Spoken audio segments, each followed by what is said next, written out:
Praise the lord. యేసునామమే జయము. మన రక్షకుడు మన విమోచకుడైన యేసుక్రీస్తు అతి పరిశుద్ధమైన నామంలో అందరికీ వందనాలు. చిన్న ప్రార్థన ద్వారా ఉదయకాల వాక్య భాగం ధ్యానించుకుందాము.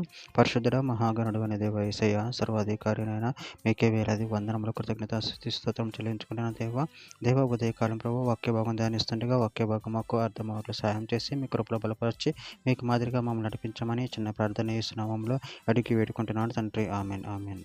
గలతీయులకు రాసిన పత్రిక 5వ అధ్యాయము 26వ వచనము. ఒకరినొకరు వివాదమునకు రేపకయు ఒకరి యందు ఒకరము అసూయపడకయు వృథాగా అతిశయపడకయు ఉందాము. ఆమె దేవుడి వాక్య భాగం దీవించును గాక. ప్రభువునందు ప్రియులారా, ఇక్కడ వాక్య భాగాలు గమనించినట్లయితే ఒకరినొకరు వివాదమునకు రేపకయు ఒకరి యందొకరు అసూయపడకయు వృథాగా అతిశయపడకయు ఉందము. అదేవిధంగా వాక్య భాగంలో గమనించినట్లయితే ఫిలిప్పీయులకు రాసిన పత్రిక 2వ అధ్యాయం 1-2 వచనంలో, కావున క్రీస్తునందు ఏ హెచ్చరిక అయినను, ప్రేమ వలన ఆదరణ అయినను, ఆత్మ యందు ఏ సహవాసమైనను, ఏ దయారసమైనను, వాత్సల్యమైనను ఉన్న యెడల మీరు ఏక మనసులగునట్లుగా ఏక ప్రేమ కలిగి ఏకభావం కలవారుగా ఉండి ఒకదాని యందే మనసుంచుచు నా సంతోషమును సంపూర్ణం చేయుడి. యాకోబు రాసిన పత్రిక 4వ అధ్యాయం 16వ వచనం, ఇప్పుడైతే మీరు మీ డంబముల యందు అతిశయపడుచున్నారు, ఇట్టి అతిశయమంతే చెడ్డది.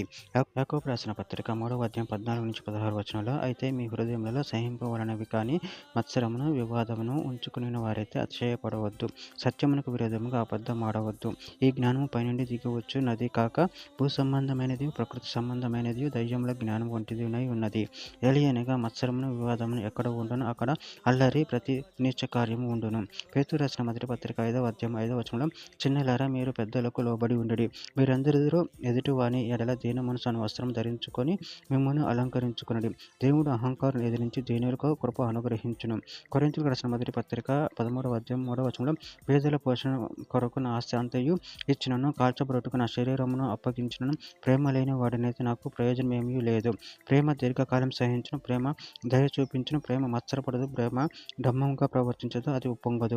కొలస్సీయులకు రాసిన పత్రిక 3వ అధ్యాయం 8వ వచనం, ఇప్పుడైతే మీరు కోపము, ఆగ్రహము, దుష్టత్వము, దూషణ, మీ నోట బూతులు అను వీటన్నిటిని విసర్జించుడి. చివరిగా ఒక మాట, యాకోబు రాసిన పత్రిక 5వ అధ్యాయం 9వ వచనం, సహోదరులారా మీరు తీర్పు పొందకుండా నిమిత్తము ఒకని మీదనొకడు సనగకుడి, ఇదిగో న్యాయాధిపతి ఒకటి నిలిచి ఉన్నాడు. ఆమె దేవుడి వాక్య భాగం దీవించును గాక. చిన్న ప్రార్థన చేసుకుందాము. పరిశుద్ధుడ, ప్రేమ కలిగిన దేవేశయ్య, నాయన మీరు ఇచ్చిన ఒక్క నేను బయట ప్రభావం కృతజ్ఞతలు చెల్లించుకుంటున్న తండ్రి. నాయన మీ ప్రేమ కలిగి నాయన మత్సరమును అవమానం వీటన్నిటిని విసరించి నీకు మహిమకరంగా జీవించే రంగ శక్తిని అనుగ్రహించి మీ ప్రేమ కృపలో బలపరచమని చిన్న ప్రార్థన యేసు నామములో అడిగి వేడుకుంటున్నాను తండ్రి. Amen amen amen.